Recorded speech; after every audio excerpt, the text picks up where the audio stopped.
Welcome to the Mental Health Boot Camp podcast. Woo!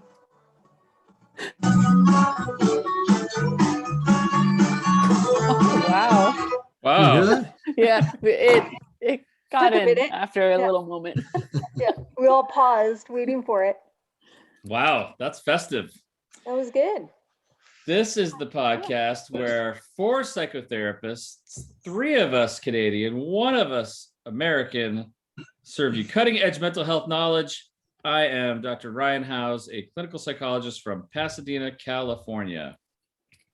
And I am Brooke Lewis, a registered clinical counselor from the Vancouver, Canada area. And I'm Joanna Boyd, also a clinical counselor from the Greater Vancouver area. And I'm Chris Boyd, psychotherapist from the Greater Vancouver area. Welcome back, you guys. We missed you last week. Yeah. So how did it go? Yeah. How did it go? It was perfection. Oh, We It had was beautifully or perfectly imperfect. Does that work? It was the Yep. perfectly imperfect podcast. Joanna came up with a great topic, and we borrowed your dad for a while. He was great, and I think we burst through and busted some perfectionism myths. So pretty good. that's Great. good. I did have a listen, and it was fantastic. Well done. Well, Especially appreciated, the old man getting on there, sharing his wisdom. oh yeah, Yeah. he's great. He had a lot. Yeah, he jumped right in. Yeah, he had a lot of great things to say. He's so good at just off the cuff. He's like the original ambushee, Yeah, he is, actually. So Yeah. working in his office, you never know, like during a case consult or something, he'll just call you out with a question or get you to expand on something, or he Mm. ambushes people all the time. Mhm. That's good. Keeps you on your toes, Yeah, he also voluntold people. Voluntells. Is it like a Volun- voluntel, I guess? A voluntold? We Okay. get voluntold a lot, yeah. So if you're not there and something needs to be done, he will volunteer you in your absence to I do see. the task. So Well, it's Well, good yeah. encouragement to show up. I see. That's true. So Ryan, how's the Psychotherapy Networker Symposium going? Oh, yes, the conference. Today was day 1 of the Psychotherapy Networker Symposium, all virtual. And so I was doing it from, it's so funny, like the way these things work. So here I was an MC. I was like a host for one of the talks today. Deb Dana talked about polyvagal theory. And here I am on Pacific time, and she's on Central time.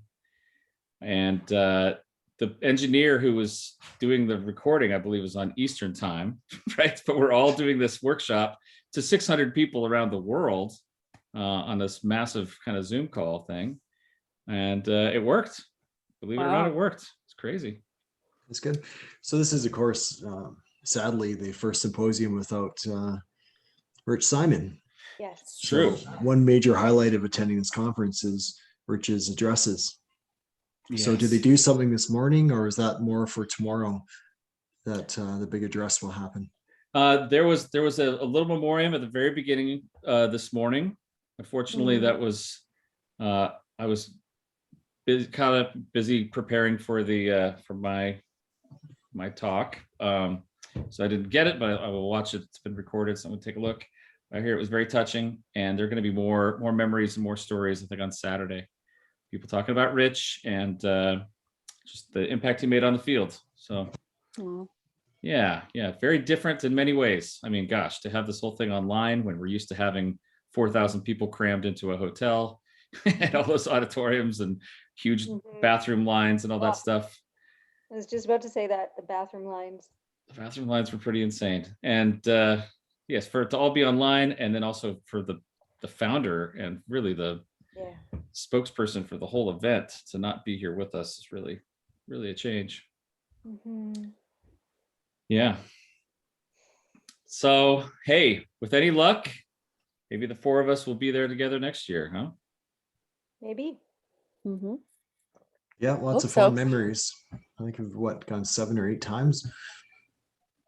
Well, yes, I think you guys missed a couple. I think it was my 10th the last time.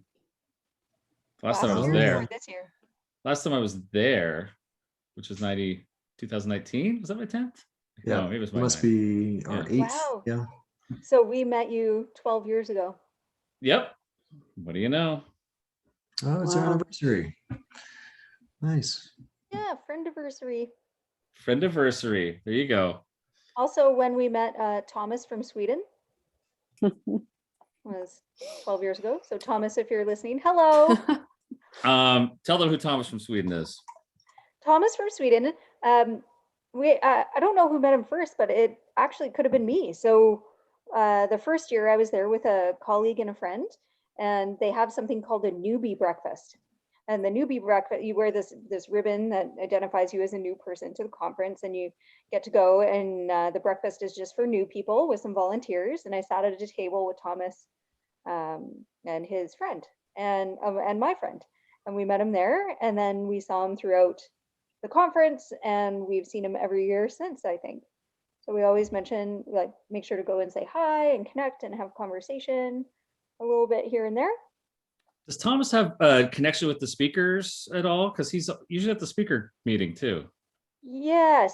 So he somehow is connected to Rich Simon's wife. Oh, okay. Yeah. Yeah. He's also, 'Cause I believe she's Swedish, yes, that's right. right? Sure. So I think somehow in there. Yes. So we Yeah. enjoy them, and we enjoy Thomas, and there's the ritual about candy on Saturday. Is Yeah, that right? Lourdes It is. Gudis. What's it Lourdes called? Gudis. Lourdes Gudis. And Okay. so Lourdes Gudis, I'm sorry if I'm butchering that to all those Swedish listeners out there, Thomas and my friend Alex. So, but I looked it up. There's a story behind it. And so way back, I don't remember what year it was, but it was a long time ago. They wanted to do a study on tooth decay. And so they actually took people that were in asylums, an interesting psychological link, and they made them only eat candy Oh, man. and measured their tooth decay. And from that study, forever ago, again, I don't remember how long, it was a long time ago, from that study, they decided that people should only eat candy 1 day a week because of tooth decay. And so they picked Saturday. So Lourdes Gudis means candy Saturday. Goodies is goodies. Yeah. So Swedish people, as far as I know, according to my Canadian friend who now lives there and tries to explain it to me, will only have sweets on Saturdays. And so when she orders groceries, part of that is like a candy bag, but the candy bag would be the equivalent of like a medium-sized popcorn bag in Canada. hmm So maybe a small-sized popcorn bag in the States is my Probably. guess. hmm Probably. And it's Yeah. like halfway full of like random little different candies. And then that sits on your counter, and on Saturday you eat candies. And they stick with it. They don't eat on the other days of the week. For the most part. So Joel, my friend's husband, and they have 2 kids. Mhm. If Alex tries to give the girls candy a different day, or if Alex is having a sweet craving and has some chocolate or something, and Joel sees, he's like, it's not Saturday. He'll mention it. Wow. You're not supposed to eat. And but pastries is a totally different thing, because they have something fika. Again, sorry if I'm butchering that one, but that it's coffee and a pastry in the afternoon. And Okay. so like cinnamon buns, cannabule, is they have a cannabule and a coffee, or a pastry and a coffee at Wow. like 2 or 3 in the afternoon, but not candy. That's only for Saturday. Oh, all right. Or that's what I've picked up thus far. So sweet sticky buns are okay, but not the hard candy, huh? Well, Just their kind cinnamon of, buns don't have the icing like we would have. Mm. So they don't really have like a honey or a sugary glaze on top, and they don't have like a cream cheese frosting. They don't really have that. is it just a bun? So it's With a sprinkle and scrimp cinnamon? bun with cinnamon, and then they kind of have like, I guess it's powdered sugar, but in these like almost like little balls of them. Oh, And so that there might be a few of those on top. interesting. Well, okay. Well, we're gonna have to Beautiful research this. country. Yeah, We're I gonna was have just to tag this. yeah, I was just contemplating how beneficial that would be to only have sugar one day a week. At the same time, though, if you're eating like 3 pounds of sugar on that one day, it may nullify all the benefits. Yeah. Well, they're just looking at tooth decay though, right? So if your teeth are okay those other days, maybe that's the only thing they're thinking about at that time. It's kind of interesting. It is. It is. Well, thank you for the cultural lesson there, Brooke. That was helpful. And for Thomas for inspiring that, I suppose. Yeah. And if any Swedish listeners are listening, please correct us. Please correct Write us. to us. Let us know. Info at mentalhealthbootcamp.com. Let us Yeah. know what we screwed up and how Brooke mispronounced those words. Oh, I definitely did. Yes. Well, look, I think it's time for our ambush. Right? Ambush time. Oh, it should have a little theme song, a little jingle for that, huh? Just did it. We're good. Ambush time. That's it. Ambush time. Oh, that's great. Ambush. One of us knows what the topic is. The other three do not. And is it Brooke? Are you up for tonight? No? Nope. No, just kidding. It's me. I forgot last time. Right. I've been beating myself up all week for that, even though I just talked about perfectionism, but still can't believe I forgot last time. All right. I am going to send myself the magic text message with today's topic on it. Let's see what it will be. Send and received. Ready? Ready. Ready? Here we go. Oh, sorry, my Okay. Wi-Fi's cutting out. Oh, yeah, right. You're fine. All right, you ready? Here it is. Anxiety. Why do we have it? What can we do about it? Should we avoid, soothe, or face anxiety? And when do we know it's time to seek help? I'll repeat. Anxiety. Why do we have it? And what can we do about it? Should we avoid, soothe, or face anxiety? And when do we know it's time to seek help? I mentioned that middle piece because avoid, soothe, or face anxiety are all advice that I've heard given regarding anxiety at various times from various people. Avoiding it, distract yourself. If you're feeling anxious, just, read a book, play a video game, take your mind off it. Soothe it. Do deep breathing, meditate, whatever that might be to try to calm your nerves. Or face it. A lot of people are saying these days, you really need to, the only way through it is to face it and go right through that anxiety. So these are questions we need to answer, everybody. It's up to this crack team of psychotherapists, international team of psychotherapists to face these questions. That is a really good topic and such a relevant topic. Yeah. I think a lot of people struggle with anxiety. Mhm. Anxiety, I like to ask clients if anxiety is a normal thing that everyone feels, does everyone experience anxiety? And you get a bit of a mix. It's about half and half. There's people who'll be like, no. And then there'll be some who are like, well, yeah. And we usually go through, okay, why is it normal that we all experience anxiety at some point? And kind of jump into there about how it was necessary at some point for us to survive. And I think, Chris, you have a little spiel. Don't you go through like the frolicking in a field little saber-toothed tiger thing, or is that just me? Oh, I do that too. Yeah. If Yeah. we were cavemen and cavewomen and a saber-toothed tiger came around, we would have to survive that. So what would we do? Yeah. I actually kind of think that anxiety is a bit of our superpower as human beings. I don't think we'd be here today if we didn't have anxiety. If you look at anatomically similar Homo sapiens who've been evolving for the last 200,000 years or so. Well, I do that comparison all the time. Sometimes I can't sleep at night because I'm thinking about that. Yeah. I'm joking. I don't. If you look at the evolutionary context of it, we weren't, I kind of think that fight or flight wasn't quite enough for us. We needed to, because we weren't strong enough to fight off predators. We weren't quick enough to evade them. We couldn't climb trees quick enough. So I think we had to develop a mind that can help us anticipate things that may happen in the future and reflect on close encounters with dangerous situations in the past and help us collaborate in sophisticated ways. So I think the might be a bit of a stretch, but I think the origin of the mind has a lot to do with anxiety, and that's one of the big reasons why we're here today. That's an interesting spin on it, Chris. I like that. That the ability to anticipate things that aren't there is actually one of the things that saved us as a species. Yeah, because apparently we're like the only ones that can do that. I'm not sure how you can test that, but most other species they're in the moment, so they can sense things in the moment, and then they get into that fight or flight reaction. Whereas apparently we're the only ones that can anticipate things that may happen in that moment. And I think that kind of made the difference, right?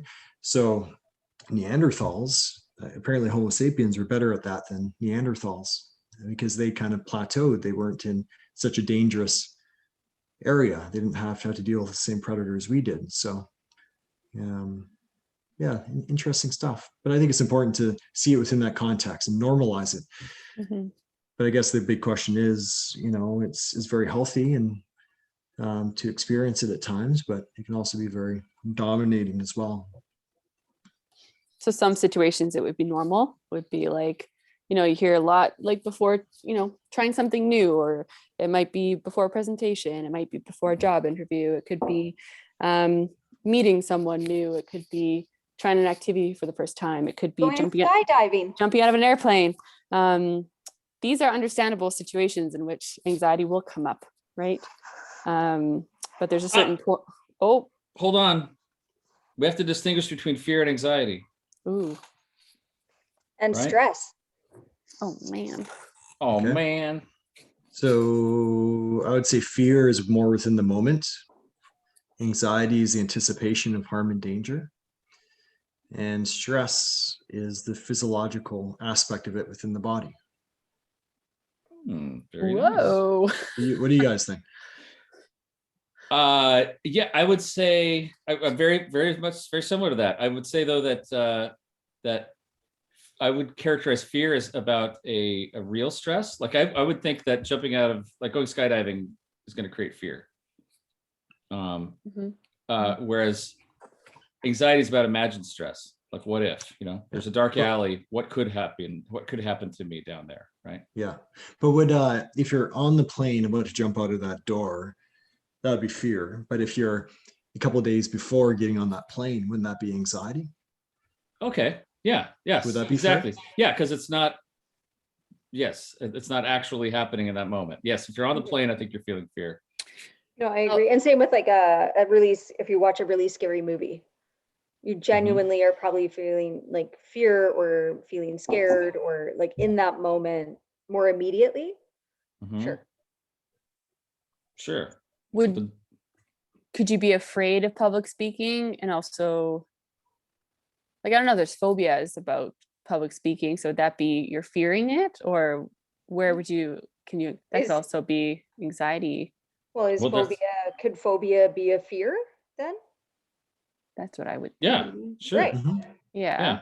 But I also, then there's such thing as anxiety around it, or public speaking and things like that. So. Performance anxiety, right? Someone's afraid of what could happen. What if I put my foot in my mouth? What if people laugh at me? What if no one cares? What if all those things, right? Yeah. What if I get so nervous I can't talk? And that's the what ifs. I think what ifs are always, I think, the anxiety question. What the hell am I going to do now is this fear question, right? Someone's coming at you with a knife. You're not anxious. You're afraid. But if you're walking down a dark alley and you're not sure what's behind the next corner, I think you're anxious. Yeah, I would agree with that. Yeah, for sure. I don't know. I just throwing it out there it's kind of the way that I thought about it. Yeah. But then you, Chris, you said stress then is the physical response to all of these things. Yeah, like there's often the distress and eustress, right? But it's more of the physiological reaction happening within our bodies, right? Mobilization of energy. Yeah, I think it is mobilization of energy, but I would say that stress is also just kind of lower on the continuum or spectrum of anxiety. Like, I think that you can be stressed or feel stressed, and then it can turn into anxiety, right? I think I would picture stress as being like an accumulation of fear and anxiety, like the physical response to an accumulation of fear and anxiety. Like I've got so much going on and it just, it builds up over time, right? Yeah, but sorry, my dog is trying to decide where she wants to lie down. Yeah, like if you have a lot going on, if you're really overwhelmed or whatnot, you can be stressed. You could feel stressed without it being anxious, right? So I it, think so. it doesn't necessarily mean stress. If you're extra stressed, you're all of a sudden going to be anxious. It's not it's not like you turn up the volume on stress and anxiety is a guarantee though. When I think of a continuum, I think if you're putting stress down here and anxiety up here, I don't know if that necessarily would be the worst end of stress. Yeah. But You think they're different continuums? I think so. I don't know. That's how I see it, but I think it's good to chat about this and see how everyone would kind of conceptualize it. I think you can be stressed and not anxious, but you can't be anxious without being stressed. Hmm.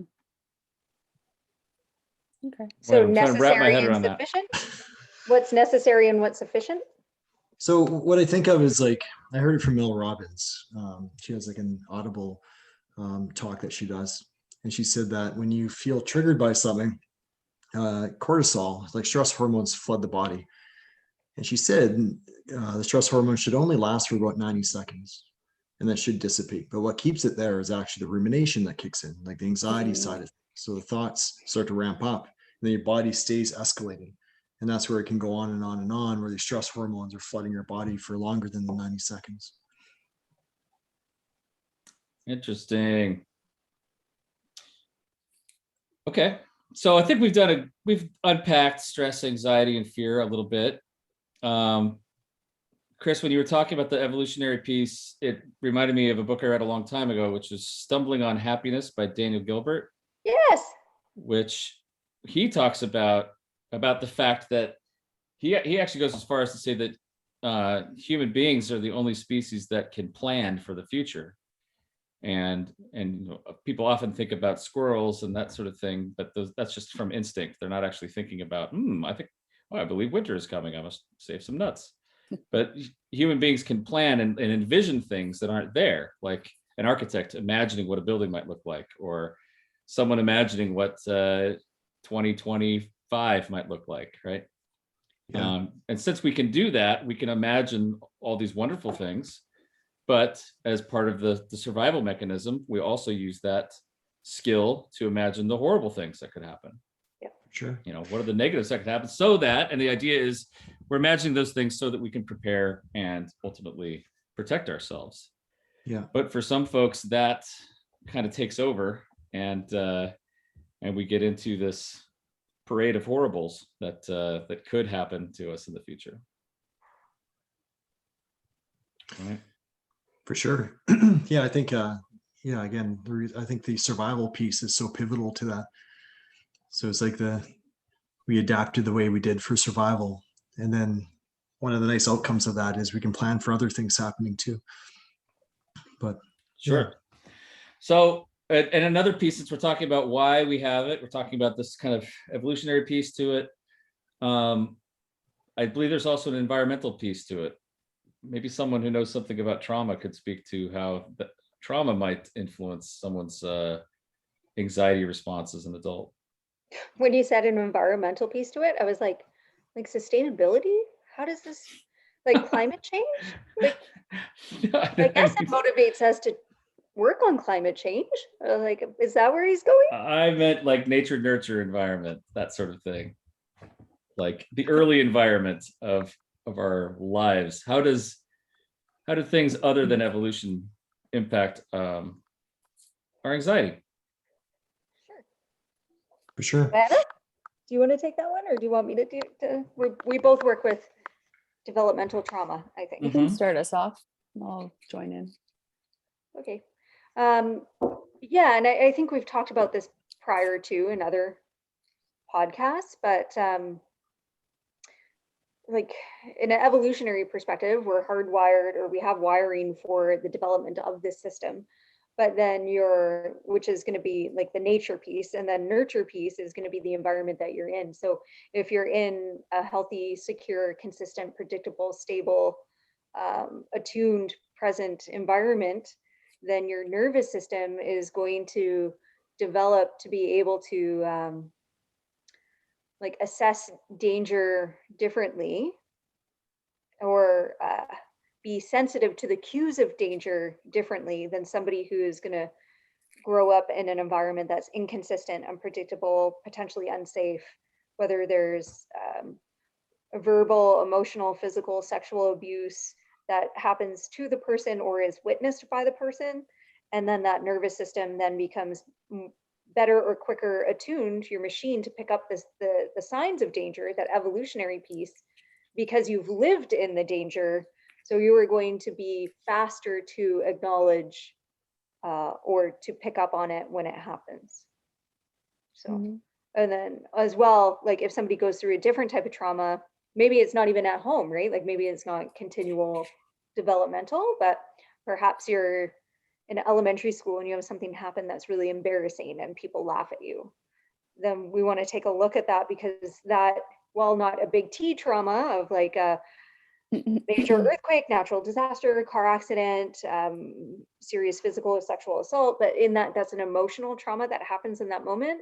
And then your nervous system sees that as a threat, picks up on those cues, it imprints it onto your brain, all of these things. And so in the future, any situations that are familiar to that become triggering and anxiety provoking.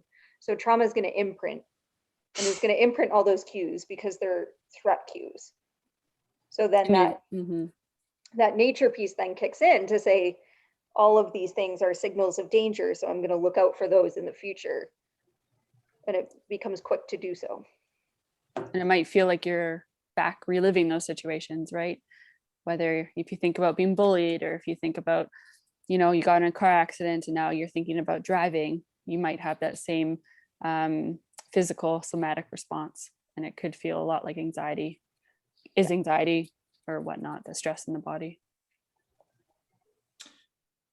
That sounds like a great explanation of that. So yes, you say someone was maybe traumatized in a certain way, maybe there's a sexual abuse or there was physical abuse, something like that early on. And the things that were continual, yeah.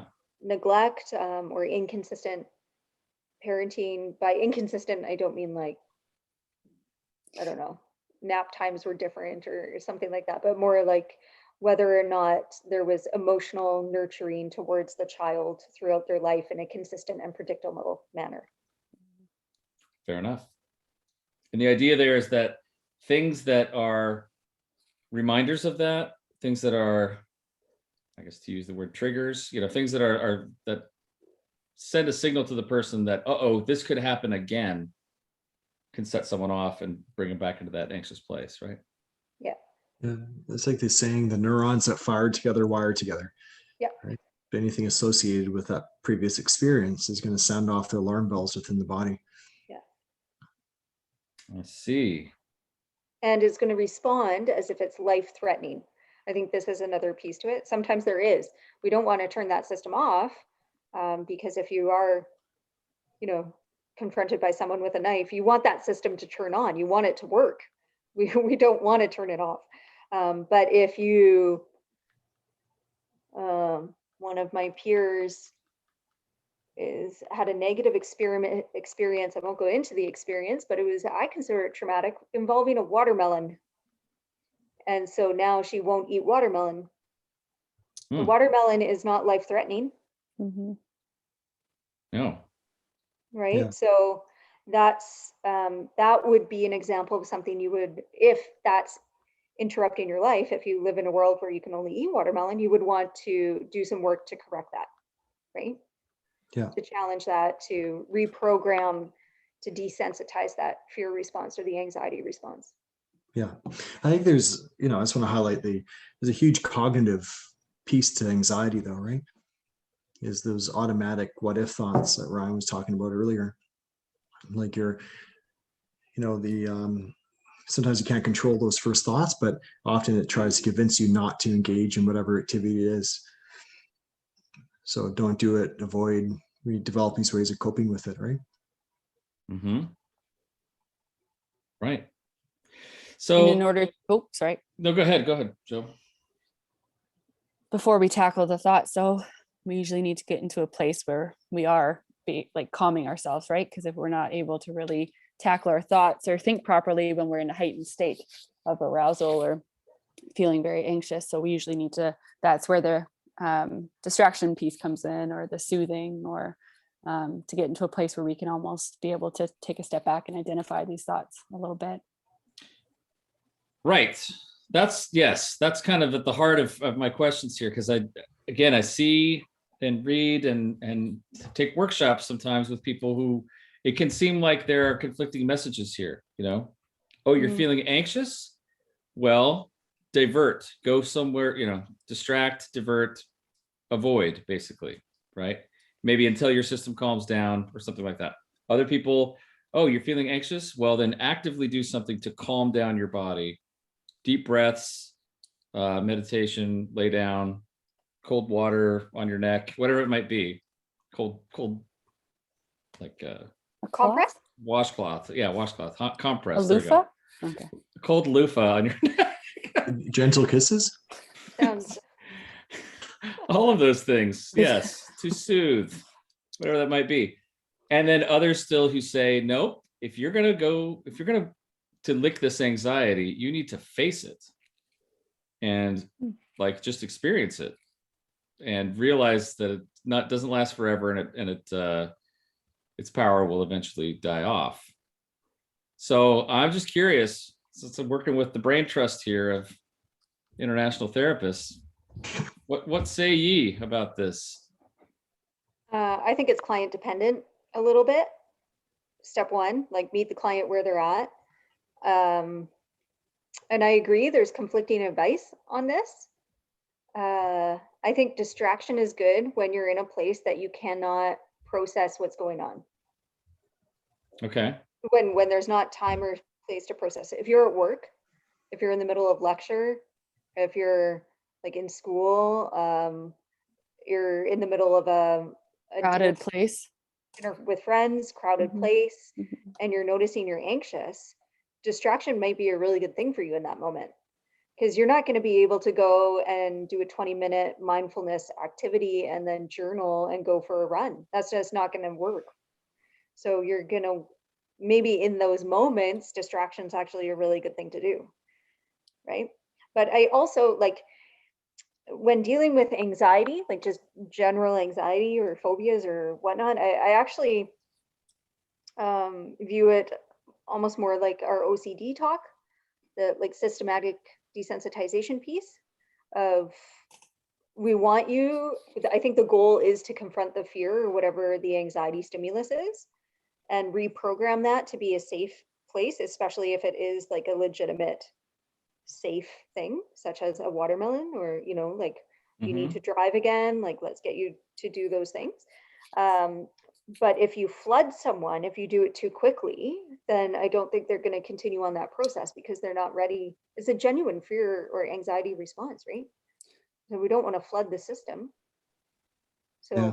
I think it has to be a balance of exposure and to calm down, exposure, calm down, exposure, calm down, unless you're doing something like EMDR. So eye movement desensitization and reprocessing, which is for trauma and anxiety and different things. What happens there is like you're calling up a memory and feeling the sensations, and then you're processing through. But the term that they use is an abreaction. So if you're having an abreaction, if you're getting very emotional, if the practitioner is noticing there's like tears happening, you actually don't stop processing. So processing is where you're doing eye movements or tapping or buzzing. It's bilateral stimulation, and you don't stop while that's happening. So in some ways you're like, well, they're having a flooding experience. So CBT methods would say, let's acknowledge that, calm down, and then push a little further, push a little further. Pizza dough, if you push too far, is going to rip. Yeah. So you want to stretch it slowly. You don't want to go too far too soon. You're going to rip the pizza dough. But EMDR says, no, if there's an abreaction, keep going. Yeah. When it comes to that question, I would say the ultimate goal is to step into that discomfort. Yeah. So to calm the body, shift the mind, and step into that discomfort. So you could notice you're feeling anxious. You can try to do something to calm the body down. It could be the deep breathing. You can ask yourself, I forget who coined this. I can't think of the fellow's name, but is this a signal or is it just noise? So is it a signal of actual danger or is it just noise? And then the idea is like, I want this, I want to face this, and then stick with it. And, you know, as you're calming yourself down, stick with it and step into that discomfort. Anxiety is such a tricky thing. The more we allow it to control our lives, it actually gets worse. So it gives you It temporary gets relief. bigger. Hmm. Yeah, it gets temporary relief and then actually gets worse. The frequency and the intensity of it gets worse. And then it starts to generalize other parts of your life, right? So we don't want anxiety to call the shots. We want to make sure it's not. Oh, We can't hear Oh, you. we can't hear you. your voice went out, Chris. Yeah, we can't hear You're you. still muted. Now you're frozen. Anyways, Oh, that's too bad. We don't want anxiety to call the shots, right, Chris? Can you hear me okay? Yeah, now you can. Yes. yeah. It's That's right. Yeah, you liken it to, it's like a fire alarm going off, but there's only, you know, there's no fire, right? Or a smoke alarm. It's just, yeah, there's no actual danger. It's just going off. Hypersensitive. So you got to be able to differentiate when's the actual danger, right? So Yeah. There's a really good classic book. I'm sure we've all read it, but I don't think that it's outdated, even though it's a little old, but Feel the Fear and Do It Anyways. Hmm. Yeah. But I agree. But if it's a phobia, then you got to be a little more careful with that. But anxiety, like, and this is a huge issue for like students, for instance, right? I feel anxious. I can't do this test, or I want to go home. And that's going to make the situation worse. So really trying to educate teachers and caregivers to help their kids, self-soothe, calm themselves down, but ultimately you gotta stick it out, right? Yeah, learn how to Eventually, tolerate the discomfort. eventually the anxiety will subside, right? So 2 years ago, the last time we were at the symposium together, I was slated to give a talk, and the symposium, we usually show up on Wednesday, and it was Saturday night, like the last night that they do this little storytelling event, and I was supposed to give a talk there.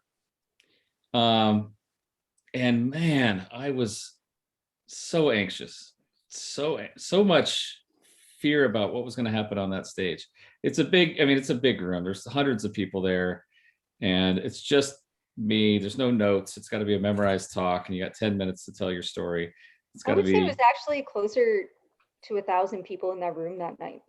There were a lot of people in that room. And probably the biggest names in our field. Yeah, there were there were a lot of big names there, Like you know.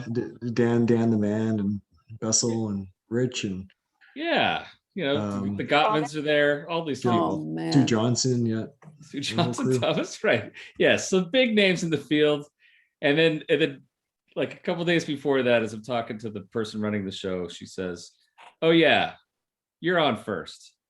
So I was kicking off the storytelling event, and I was a mess. And I remember talking to each one of you about my anxiety that week, Yep. and you're all very helpful and all of that, trying to help me through that. What's going on? What's this about? What are you scared of?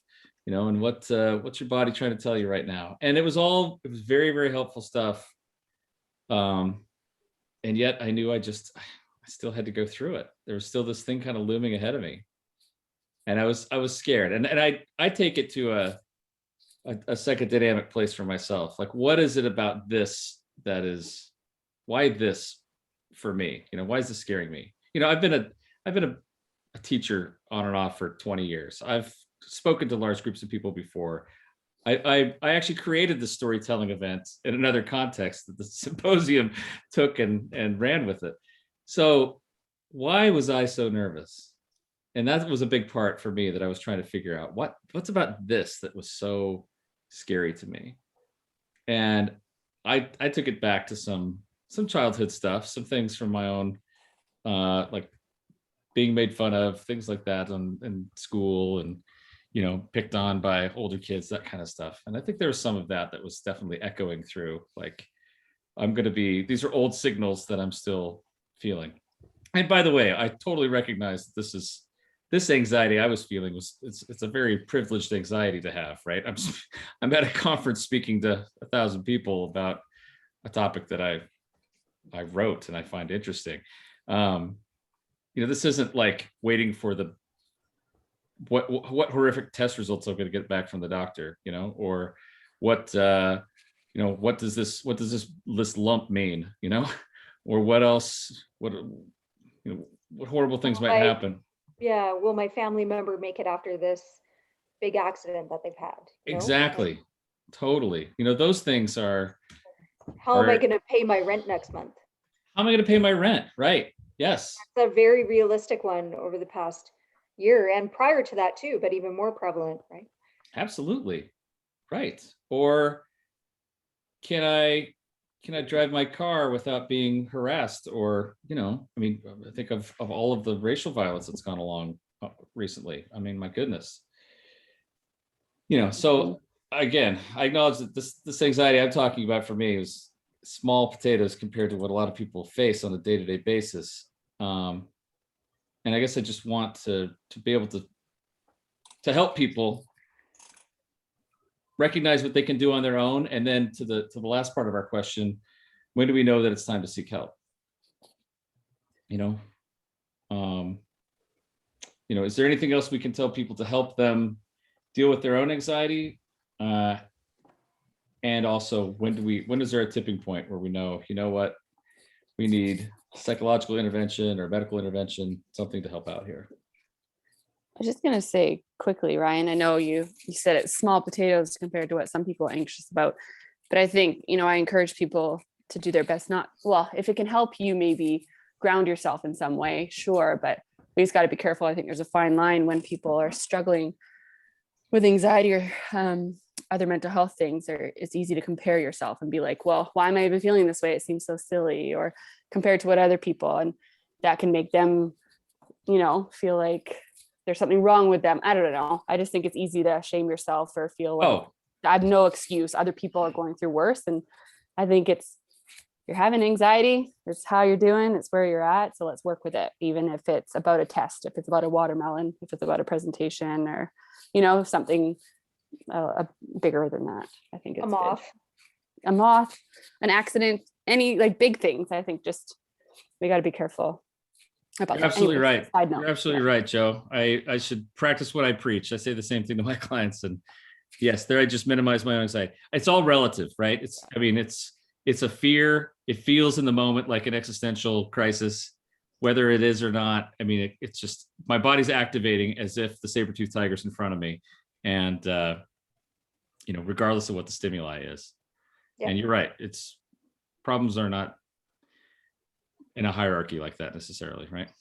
I think people feel like they're alone. I think there's a lot of teens and they feel like they're the only ones who are worrying about if everyone's judging them, or they're the only ones who are anxious about going to school or presenting in front of their class. And, they're not alone, or they compare themselves, or et cetera. But anyways, yeah, I think it's very relative and subjective for sure.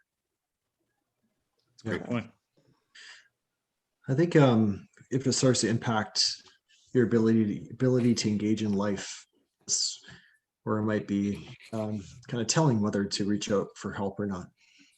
So is it impacting my ability to do well in school or to work or within your relationships? I think that might be a decent sign that you may want to reach out and get some support. Mm-hmm. Okay. Impacting. I was just going to summarize that. Impacting your ability to work, to like function in relationships, to socialize, these sorts of things. Yeah, to engage in life, to do what you feel you should be doing, I guess. Mm-hmm. Yeah. I was going to say, I agree. That seems to be one of my go-to markers if it's impairing your functioning. But I also want to put it out there that like counseling is there, help is there. Like if you feel that it would be helpful for you for whatever reason, maybe you are high functioning and going to work and being social, but you're plagued by it, then like help's out there. So come on in, give us a call wherever you are. We'll figure this out, right? There's also, just on the note of when to reach out for help, I just want to mention types of help, because sometimes with clients, I feel that they're really lucky that they're coming in with anxiety. Anxiety is so well researched, and there's so many tools, and that in itself can be a little overwhelming. But there are many websites and books and programs. So in BC, where we are, there's Anxiety BC, which is a website, and there's like for adults and teens, there's like kind of separate content there. But I think it's Anxiety Canada now .com. oh Brooke. yeah, you're right. It's Anxiety Canada now. Yeah. Yeah, and then we have some like free programs put on by the government that are CBT based for mild anxiety or mood disorders, so you can access that. And it could be self-referred. There's support groups, there's tons of books and workbooks, therapists, all kinds of things, right? Youth workers, school counselors, and everyone's so well versed in this because it's so common. So there's a lot of help out there that you can access depending where you're at. It's great. Yeah. Well said. Well said. Very well said. I'm sure yes. I don't think the United States is as well equipped as you guys are, but there's certainly resources. You can look for them. And also there's this other thing called the Mental Health Boot Camp, which has all of these different exercises and things that will help you work on calming yourself, getting control of your emotions, including anxiety. There's even a whole module there on anxiety itself. Yeah, and mindfulness, right? And mindfulness, sure. Yes. Yeah. Okay, so there's this idea of if it's difficult to function, maybe that's a time to reach out. Brooke's saying, hey, look, even if it's not hard to function and you have some anxiety and you want to learn how to manage it better, there are a lot of resources out there. A lot of things we can do to help with anxiety. So go ahead and reach out. What do you guys think about medication and anxiety? Oh, back to the medication. Just to toss it out there. Yep. I think it's tough. I think it's always a tough question, this one. I wish I knew more about the ins and outs of all the research or all the medication, right? Because we're taught one thing and maybe some recent books have taught us some other things. And yeah, I think it's difficult. I do honestly, and I think Chris has witnessed this with some other clients as well. There's a bit of a placebo effect of knowing you have the medication. So Ativan is a really common prescription medication that you can get for anxiety. It's not to be taken daily. It's to be taken very sparsely when you feel like a panic attack approaching. And my clients, once they fulfill that prescription, tend to have fewer panic attacks just knowing they have it. Mm-hmm. Yeah, I've noticed that as well. Yeah. Just kind of knowing it's on hand if I need it, and kind of is enough to make you feel a little safer, huh? Yeah, just having that safety net. Yep.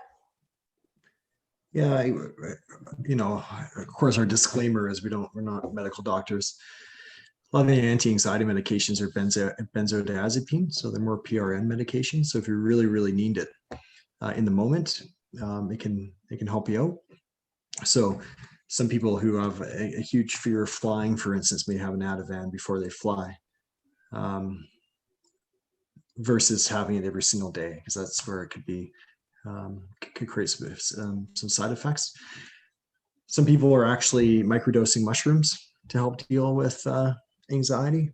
There's also folks out there, using marijuana as well. So yeah, lots of research out there, but it's still a lot of unknown factors. Sure. Yes, a lot of unknown there. And I've certainly seen many people who have panic attacks or some pretty severe anxiety who've greatly benefited from having some relief from that through medication. And like, okay, I can finally, go to work knowing I'll be okay, or I can, make it through the night or something like that with having the comfort, whether they take it or maybe they don't. They just know that they have it, as Brooke was saying.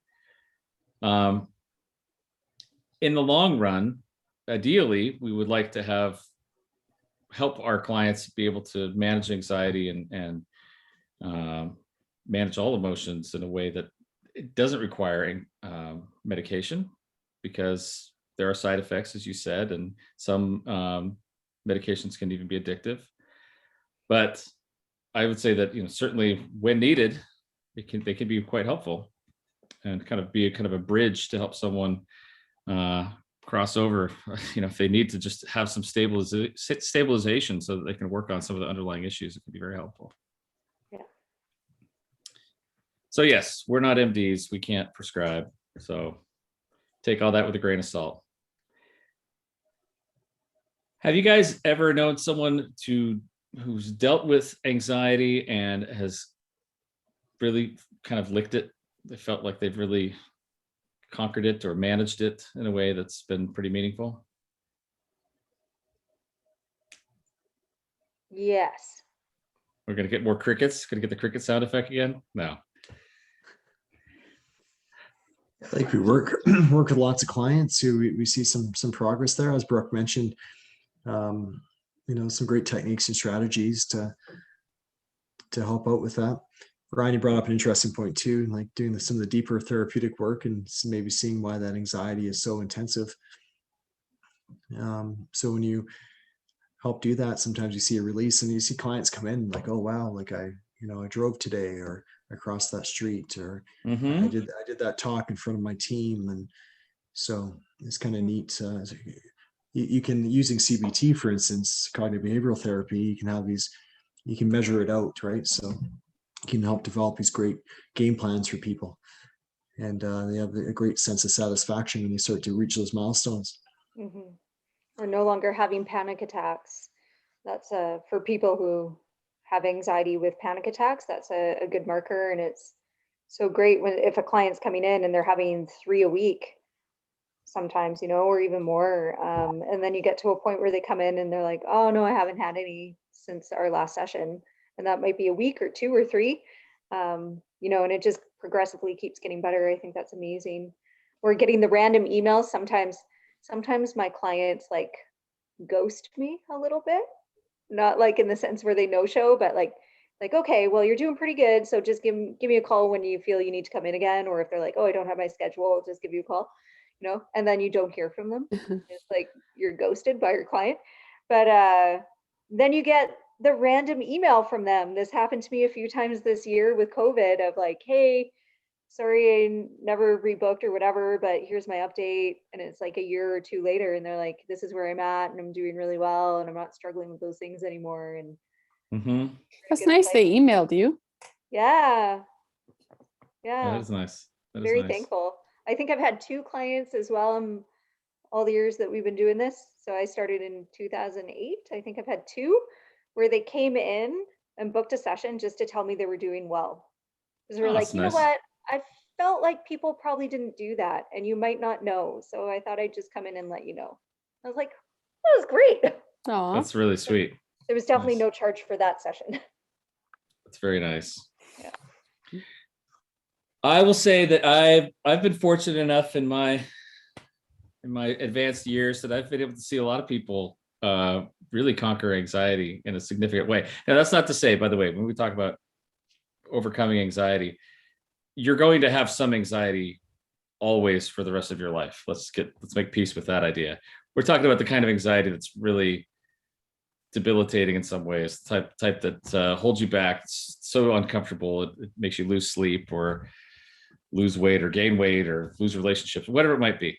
But I've seen folks who've been able to overcome that. And it's usually through one of a few different means. One is maybe they realize and work through some sort of underlying trauma or painful experience from their past, let's for example, say there's a young woman who really wants to date, but gets horribly anxious every time she goes on a date with some guy, and they start to get close. Then she totally brings up a fear reaction. And then we talk for a while and realize, oh, maybe you didn't realize you had an abusive relationship when you were growing up, and being close with somebody meant pain. So as Chris said, things that fire together, wire together. Like, oh, you're associating closeness with being hurt. So now that we kind of understand that and realize that not all relationships are going to hurt you, maybe that kind of frees you up. And even just that insight can sometimes free up a person from anxiety. Another could be, some irrational beliefs that go around that as well. Some kind of negative thoughts or some distorted thoughts that go along with where their anxiety is coming from. Things like, people try to go with like the flying a plane. People fear of flying. Some people can actually attack that with the statistics and say, oh, well, it's actually safer than driving a car. For some people that works, not everybody, but for some people that works. Or realizing that, okay, I've been seeing things the wrong way. There's usually some sort of an underlying meaning behind these anxieties. And another is oftentimes the connection that I have with my client.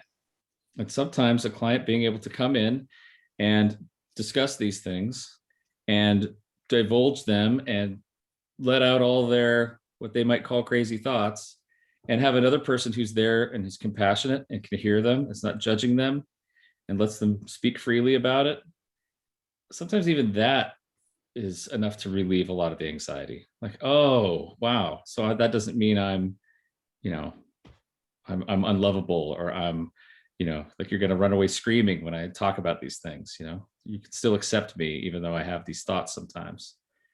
And I believe that relational component is really an important part of this, because honestly, if you think about times when you've been anxious in your own life, a lot of times just talking it over with someone who was caring and understanding was enough to help, and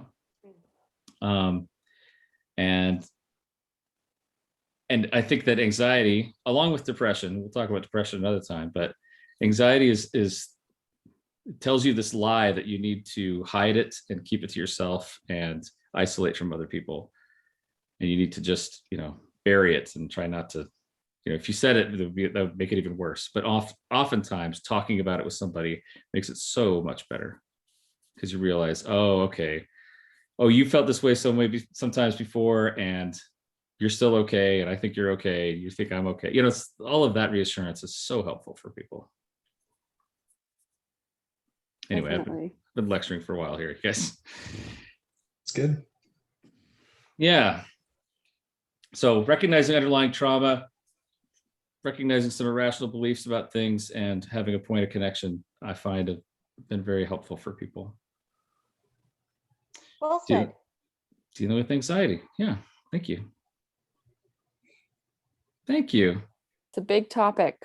It is. It is. And I think we could talk about other things like phobias, like panic attacks, like other kind of offshoots of anxiety that, and other distinctions, social anxiety. Agoraphobia. That would go under phobias, maybe. Yeah. But, a lot of other things we could talk about, but we'll be back. Anxiety, we're not done with you yet. Our old nemesis. We're not done with you yet. Nope. Well, okay. If that's all we have, then we will say farewell for the evening. Toodles. Bye, everybody. See you later. Like and subscribe on Apple, Google, Podbean, Audible, Spotify, or YouTube. Send your questions to info@mentalhealthbootcamp.com. Visit us on Facebook or Instagram. Tell a friend or two, or play your horn for us. Go, Chris. Happy St. Patrick's Day. Happy St. Patrick's Day. If anyone can aid me, it's my brother in the army. I don't know where his station is, in Cork or in Killarney. If he'll come and join me, we'll go roaming through Kilkenny. I swear you treat me better than the old Miss Cork.